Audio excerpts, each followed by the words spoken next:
बुला दो Prem Kumar.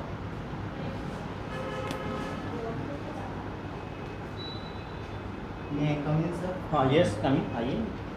Good evening sir. Good evening, बैठिए बैठिए।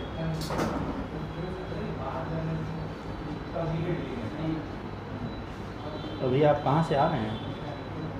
अभी हम मुसाबाद से आ रहे हैं। अच्छा अच्छा। अपने ऑनर्स कब किया है? सर मैंने अपना ऑनर्स 2019 में किया है। 2019 में। अच्छा अच्छा। ऑनर्स करने के बाद कुछ काम भी कर रहे हैं कहीं, या फिर केवल तैयारी कर रहे हैं? सर तैयारी कर। ऑनर्स में आपका सब्जेक्ट क्या फिजिक्स रहा है? जी सर। फिजिक्स में आपने क्या क्या पढ़ाई किया है? इसमें सर मोशन, ग्रेविटी, उसके बाद फोर्स। अच्छा, मोशन कितने प्रकार के होते हैं? मोशन बेसिकली चलिए, लीनियर मोशन, सर्कुलर मोशन। जी सर बेसिकली 2 प्रकार। तो लाउडर बोलिए, जोर से बोलिए, तो आवाज़ थोड़ा सा निकालना है। ताकि लोग सुन सके, ताकि वहाँ पे और डिस्टेंस पे रहिए। अच्छा, आप बेगूसराय के रहने वाले हैं, है ना? और फॉरेस्ट रेंजर बनना चाहते हैं। क्या बेगूसराय में कोई ऐसा जगह है जहाँ इकोलॉजी और इन्वायरमेंट से रिलेटेड कुछ एक बेहतर साइट है? जी सर, इकोलॉजी और इन्वायरमेंट से रिलेटेड बेगूसराय में कांवड़ झील है। कांवर झील? जी, कांवड़ झील पक्षी विहार। अच्छा अच्छा अच्छा। ये नाम कांवर झील क्यों रखा गया है? सॉरी सर, इसके बाद तो बेगूसराय में कौन से जगह पे, कौन सा अनुमंडल या कौन सा ब्लॉक में वो कांवर झील है? बेगूसराय में वो तो बहुत सारे प्रखंड को टच करता है, लेकिन जिस गांव में हम हैं उस गांव में भी टच करता है। जैसे मेरा प्रखंड छोराही प्रखंड पड़ता है, अच्छा अच्छा। उसमें भी टच करता है। उधर मंझौल में भी उसका एरिया टच करता है। इधर गरपुरा में भी टच अनुमंडल बताइए, किस अनुमंडल के अंदर? अनुमंडल, जी सर, अनुमंडल मंझौल अनुमंडल के अंतर्गत। अच्छा अच्छा अच्छा, ठीक है। अच्छा, आपने कोई और सेवा के बारे में भी सोचा है, या केवल आप फॉरेस्ट रेंजर बनना चाहते हैं? जी नहीं सर, अभी वर्तमान में मैं जनरल कंपटीशन की तैयारी करता हूँ, और इस तैयारी करते जो वैकेंसी आई तो हमने भर दिया, और आगे इसमें मेरा कार्य करने का इंटरेस्ट भी है फॉरेस्ट सेवा में। इंटरेस्ट है तो आपको तो पता होगा कि क्या क्या काम करना है वहाँ। जी सर। बताइए, कुछ पॉइंट में बताइएगा, 2-4-5 काम। जी सर, जैसा कि रेंज फॉरेस्ट ऑफिसर का मतलब नाम से स्पष्ट है, forest range officer. Range officer के कर्तव्यों में शामिल है जैसे दिए गए वन क्षेत्र के अंतर्गत वन एवं वन्य जीवों की सुरक्षा और उनका संरक्षण करना, वन कानून के विरुद्ध यदि कोई कार्रवाई होती है तो उसके विरुद्ध कार्रवाई करना, और वन कटाई को रोकना, और वनों की वर्तमान स्थिति के बारे में अपने से उच्च पदाधिकारी को समय समय पर रिपोर्ट प्रस्तुत करना, वन में रहने वाले जंगली जानवरों को मानव रिहायशी क्षेत्र में जाने से बचाना। बहुत अच्छा, बहुत अच्छी जानकारी है। अच्छा, इंडियन रिमोट सेंसिंग के बारे में जानते हैं? सॉरी सर, भारतीय सुदूर संवेदी उपग्रह है। थोड़ा पढ़े थे लेकिन डिटेल मालूम नहीं इसके बारे में। अच्छा अच्छा अच्छा। बताइए कि बिहार में कितने प्रतिशत क्षेत्र में वन है? जी सर, बिहार में अभी कुल भौगोलिक क्षेत्रफल का 7.76% पर वन है। अच्छा अच्छा। और बिहार में सर्वाधिक वन किस जिले में है? कैमूर जिले में। और बेगूसराय में कितना परसेंट आपके ज़िले में? बेगूसराय में सॉरी सर नहीं जानकारी। अच्छा अच्छा। अच्छा जी, और बताइए कि जो जैव विविधता को तो जानते होंगे आप। जी। तो जैव विविधता बेसिकली अगर हम 0 डिग्री लैटीट्यूड, 0 डिग्री अक्षांश, जिसको मध्य रेखा बोलते हैं, उससे अगर हम पोल की ओर जाएँ, ध्रुव की ओर जाएँ, तो बायोडाइवर्सिटी कम होगी या बढ़ेगी? जी सर, कम होगी बायोडाइवर्सिटी। क्यों? क्योंकि सर वहाँ पर ये विषुवत रेखा पर गर्मी ज़्यादा पड़ती है, सूर्य की किरणें वहाँ पर लंबवत पड़ती है और पोल पर तिरछी पड़ती है। और जैव विविधता का ही मतलब एक रिक्वायरमेंट है कि जहाँ पर बारिश अधिक और तापमान अधिक होगी वहीं पर जैव विविधता अधिक होगी। बहुत अच्छा। सामाजिक वानिकी से क्या समझते हैं? जी सर, सामाजिक वानिकी जिस क्षेत्र में हम रह रहे हैं वहाँ के आम नागरिक या ग्रामीण परिवेश के साथ मिलकर अगर हम वृक्षारोपण को बढ़ावा देते हैं तो यह भी एक तरह का सामाजिक वानिकी कहा जा सकता है। चेक डैम के बारे में सुना है? चेक डैम जी सर, चेक डैम बेसिकली सिंचाई की पर्पस से इसका निर्माण किया जाता है नदियों पर। कैसे चेक डैम कैसे बनाया जाता है? और सर इसका तो ये बताइए, बायोम और बायोडाइवर्सिटी क्या है? बायोम और बायोडाइवर्सिटी, बायोम कैसे आप समझाइएगा, बायोडाइवर्सिटी को कैसे समझाइएगा? बायोडाइवर्सिटी से सर एक स्पेसिफिक क्षेत्र जिसमें सभी प्रकार के जो जीव जंतुओं हैं उसकी पेड़ पौधे की विविधता अगर अधिक है, उसमें संख्या अधिक है तो वो होगा बायोडाइवर्सिटी। और बायोम एक पूरा सिस्टम होता है जिसमें पेड़ पौधे और जीव जंतु भी शामिल होते हैं। सही आप बोल रहे हैं, जो आप बता रहे हैं वो आप श्योर हैं कि आप सही बता रहे हैं? कंफ्यूजन है, कोई बात नहीं। अच्छा, इंडेंजर्ड स्पीसीज के बारे में सुने हैं? Endangered species. जी सर, वैसे इंडेंजर्ड में वैसे स्पीसीज आते हैं जो जिसकी संख्या लगातार डिक्रीज होते जा रही है, वो इंडेंजर्ड में है। बिहार में कोई ऐसा बताइए जो जी सर, बिहार में गैंगेटिक डॉल्फिन इंडेंजर्ड में। और बिहार का राष्ट्रीय पक्षी? बिहार का राष्ट्रीय पक्षी सर गौरैया। वो भी इंडेंजर्ड है क्या? सर इसके बारे में डेटा है। गवर्नमेंट का ज़्यादा फोकस है कि गौरैया को बचाइए, मुझे इसके बारे में पता नहीं। अच्छा, जंगलों में देखा जाता है कि अक्सर आग लग जाती है, जिससे वन क्षेत्र के साथ साथ जो है जन्य जीव को भी ज़्यादा नुकसान होता है। तो आप FRO रहेंगे तो आप अपने क्षेत्र में क्या व्यवस्था करेंगे कि आग को रोका जा सके, जिससे कि वनों के साथ साथ वन्य जीव की भी सुरक्षा हो सके? जी सर, जंगल में आग लगने से रोका जा सकता है। जैसे कि अगर जंगल में आग बेसिकली गर्मी के मौसम में लगती है। जब भी गर्मी का मौसम आए तो जंगल में सूखे पत्ते को इकट्ठे करके एक अपनी निगरानी में हल्की सी आग लगाकर उसको जला देना चाहिए। और उसके बाद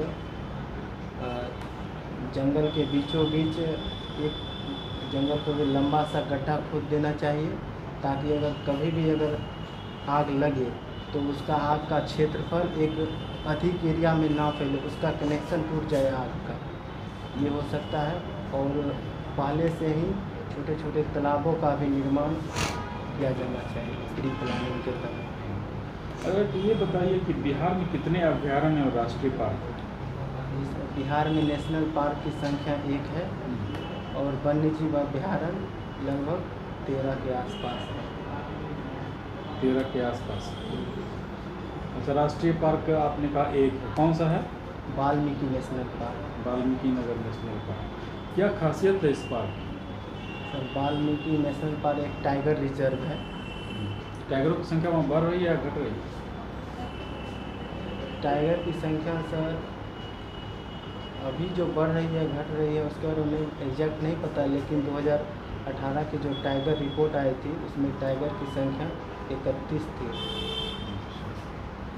घटने बढ़ने के बारे में आप श्योर नहीं है? जी सर, रिलेटेड इसमें करेंट। आप अपने क्षेत्र में जो है वन्य जीव के शिकार और वनों की अवैध कटाई तो कैसे रोकिएगा? आप पे जो है वहाँ पे जो वन माफिया हैं, जो वहाँ के जो प्रभावशाली लोग हैं, उसका दबाव है, और आप वहाँ जो डीएफओ हैं वो उनसे मिले हुए हैं, और आप पे दबाव है कि आप जो है इनको आप कोई हस्तक्षेप उनके काम में ना करें, तो आप कैसे जो है अपने कर्तव्यों को निर्वहन करें? जी सर,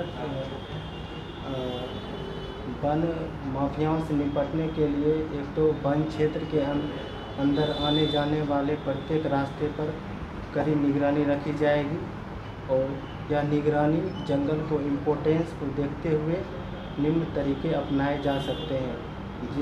जैसे कि अगर जंगल बहुत ही इम्पोर्टेंस है पूरे वर्ल्ड लेवल पे, तो इनमें सैटेलाइट भी स्थापित किए जा सकते हैं। जिस प्रकार अमेजन के जंगल के ऊपर अमेजोनिया फर्स्ट सैटेलाइट स्थापित किया गया। उसके बाद सीसीटीवी कैमरे से भी निगरानी की जाएगी, और उसके बाद चेक पोस्ट स्थापित करके भी निगरानी की जाएगी। यहाँ पे तो आप जो है आपके डीएफओ मिले हुए हैं जो स्थानीय प्रभावशाली लोग हैं उनसे, और जो माफिया है उनसे, और आप पे दबाव है कि ज़्यादा सीसीटीवी ये सब का इस्तेमाल नहीं करना है, इनको आसानी से जो है जाने देना है ताकि उनका स्वार्थ पूरा हो सके। लेकिन आप जो है तो आप अपने आप को कैसे वहाँ पे काम करेंगे? जी सर, हम सर को बोलेंगे कि ये सब गलत है, ये सब नहीं होना चाहिए। वो नहीं मानेंगे तब? वो नहीं मानेंगे सर, मान जाएंगे। अगर ऐसा कुछ गलत लगता है तो सर उसकी निष्पक्षता से जांच की जाएगी। कैसे आप जांच करेंगे? जो भी कानूनी कार्रवाई होगी उसके अंतर्गत जांच हो किया जाएगा। ठीक। अभी आपने चर्चा किया अमेजोनिया 1 उपग्रह का, ये क्या है उपग्रह? ये अमेजोनिया 1 उपग्रह है, इसरो के द्वारा स्थापित किया गया है अमेजन जंगल के ऊपर निगरानी रखने के लिए। इसरो क्यों निगरानी रख रहा है अमेजन जंगल के ऊपर? इसरो ये किस देश का उपग्रह है ये अमेजोनिया 1? अमेजोनिया 1 ब्राज़ील का उपग्रह है। अच्छा, इसको किस इसरो के किस फ्लाइट से, किस लॉन्च व्हीकल से स्थापित किया गया अभी हाल में? PSLV C-51 से लॉन्च किया गया है जनवरी 2021 में। 2021 का ये पहला सैटेलाइट। ठीक है, उसके अलावा बताइए, आप बेगूसराय के रहने वाले हैं, तो कांवड़ झील जो है वहाँ पे उसके आसपास एक कोई मंदिर भी है?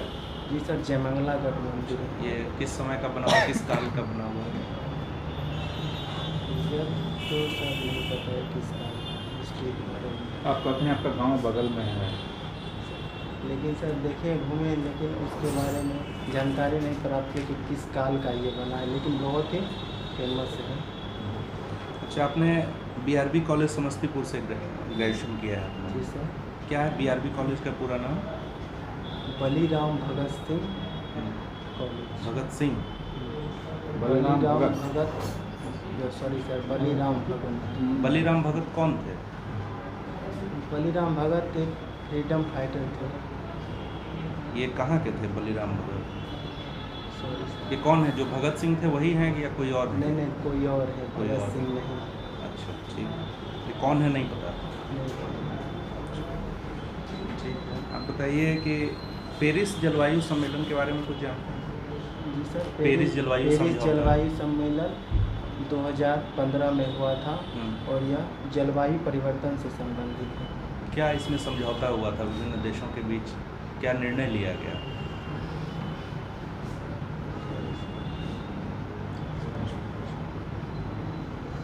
पेरिस जलवायु सम्मेलन और क्योटो प्रोटोकॉल दोनों के बीच में कोई एक डिफरेंस बताइए, ज़्यादा नहीं। पेरिस जलवायु समझौता या जलवायु से रिलेटेड है, और क्योटो प्रोटोकॉल जो है कार्बन क्रेडिट से संबंधित। कार्बन क्रेडिट क्या होता है? कार्बन क्रेडिट सर यह होता है, जब भी कोई देश अपने देश में कम हानिकारक गैसें उत्सर्जित करती है, तो क्योटो प्रोटोकॉल के तहत एक क्रेडिट दिया जाता है, उसे कार्बन क्रेडिट कहते हैं। तो भारत भी कुछ कार्बन क्रेडिट का लक्ष्य रखता है, उस लक्ष्य को बताएंगे, क्या लक्ष्य है भारत का? सॉरी सर, रिकॉल नहीं कर पाऊँगा। अच्छा, भारत के जो कुछ स्कीम्स हैं जो क्लाइमेट चेंज को रोकने के लिए बनाए गए हैं, उन स्कीम्स के बारे में बताएं। Government of India. जी sir, Montreal protocol ozone layer से संबंधित है, और ये तो अंतर्राष्ट्रीय समझौता हो गया ना। भारत सरकार का जो स्कीम्स चले हैं, जो कुछ स्कीम्स आए हैं, उनको बताइए। भारत में राष्ट्रीय वन नीति है, राष्ट्रीय वन नीति 1988। इसके तहत फॉरेस्ट कवर को 33% करने का लक्ष्य किया गया है। ठीक है, आप बिहार के उप मुख्यमंत्री का नाम बताइए। तारकेश्वर प्रसाद जी हैं और रेणु देवी जी।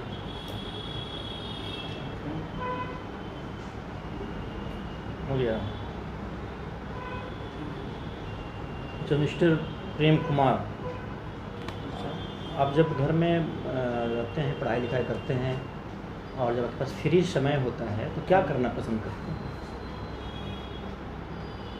सर, अगर पढ़ने लिखने से जब थक जाते हैं या फिर थोड़ा रेस्ट लेना होता है तो हम सॉन्ग सुनना पसंद करते हैं। अच्छा अच्छा, कैसा सॉन्ग सुनते हैं आप?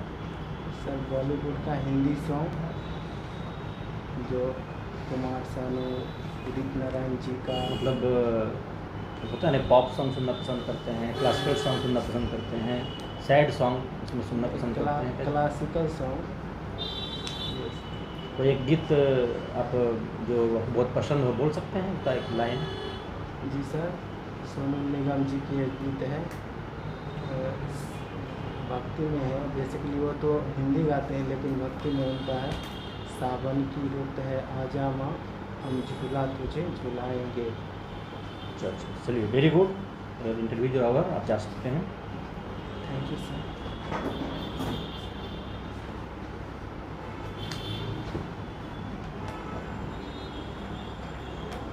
कैसा था तुम्हारा इंटरव्यू, कैसा लगा?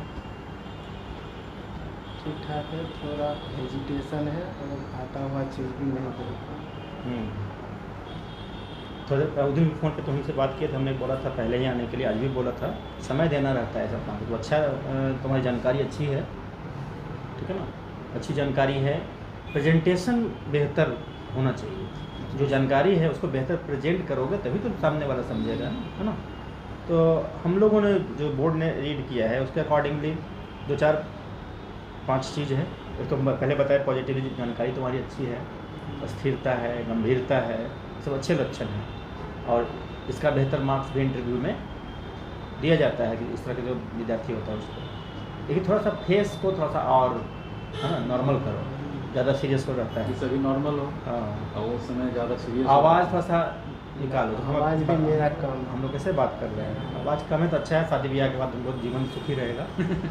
लेकिन अभी यहाँ सुख पाने के लिए आवाज़ बोलना पड़ेगा, ठीक है ना। कॉन्फिडेंस थोड़ा सा लाना है, क्लियर है। अपने ज़िले की जानकारी रखोगे। ऐसे तो बीपीएससी की परीक्षाओं में पर्सनल इन्फॉर्मेशन, जिला नाम के बारे में नहीं पूछा जाता है, लेकिन यहाँ हो सकता है पूछा जाएगा। तो तुम्हारा जब देखा जाएगा कि बेगूसराय के हो और भी कांवर झील वहाँ पर है, तो उनको एक पेज ला कर दे दो, उसकी जानकारी रखनी चाहिए, ठीक है ना। जैसे कोई भी क्वेश्चन के बाद जी सर बोलते हो, है ना, तो उस टाइप से थोड़ा सा तकिया कलाम जैसा लगता है हर बार में जी सर। क्वेश्चन रिपीट किए थे, क्वेश्चन जब पूछा जा रहा है तो ध्यान से सुनना है, उसको समझना है, दिमाग को प्रोसेस करने के लिए छोड़ देना है। ये सब काम करने में सेकेंड में ही हो जाता है, ठीक है ना। तो क्वेश्चन रिपीट नहीं करना है, इसको ध्यान रखना है, ठीक है। अब किसी भी माननीय के बारे में जब पूछा जाता है, जैसे डिप्टी सीएम के बारे में पूछा गया, तो हम माननीय बोलना है। माननीय श्री तारकेश्वर प्रसाद, माननीय श्रीमती रेणु देवी, ठीक है ना। सोनू निगम जी बोलने की ज़रूरत नहीं है, सोनू निगम बोल दोगे तभी काम चलेगा, ठीक है ना। और एक जब तुम बोले थे कि इसके निम्न तरीके हैं, निम्न तरीके हैं वो राइटिंग वाला अप्रोच है, बोलने वाला नहीं है। उसे पता चलेगा कि कहीं रट के आ गया है और वहाँ को बोल रहा है, ठीक है। हॉबी वाला में से गाने सुनने का है तो उसके सॉन्ग के टाइप्स को देख लेना होगा, खाली हिंदी अंग्रेजी बोलने से काम नहीं चलेगा। जी सर, ये सब जो गाने थे कुमार सानू या म्यूजिक गाना, अरे वो नाम नहीं बोलना, क्लासिकल ही बोलना, टॉप उसको ये तो क्लासिकल बोलना ही है, गाना कैटेगरी में ये करना है। परसेंटेज ऑफ फॉरेस्ट वगैरह है तुम्हारा इंडिया का, बिहार का, अपने ज़िला का, ये सबको याद कर लेना है अच्छे से, ठीक है ना। और फॉरेस्ट रेंजर का क्या क्या काम है तुम देखो अच्छा से बोल रहे थे, क्यों आना चाहते ये भी तुम अच्छा बात किए, बाकी जगह ठीक है। फिजिक्स का थोड़ा सा बेसिक नॉलेज चाहिए, हालांकि कल ही इंटरव्यू है, लेकिन फिजिक्स का बेसिक नॉलेज ठीक है तो देख लेना है, और इन्वायरमेंट को देख लेना है, क्लियर है, बाकी सब हो जाएगा। नोट्स तैयार किए हुए हैं। हाँ देखो एक बार बढ़िया देख लेना, आप टेंशन ज़्यादा नहीं लेना है, एकदम टेंशन नहीं रिलैक्स रहना है, अच्छी जानकारी है, तुम नॉर्मल लग रहे हो, सब कुछ ठीक ठाक है, बस बढ़िया से जाना है और इंटरव्यू थोड़ा सा देना है। जब अपियर होते हो तो अभिवादन थोड़ा सा रुक के कर लेना।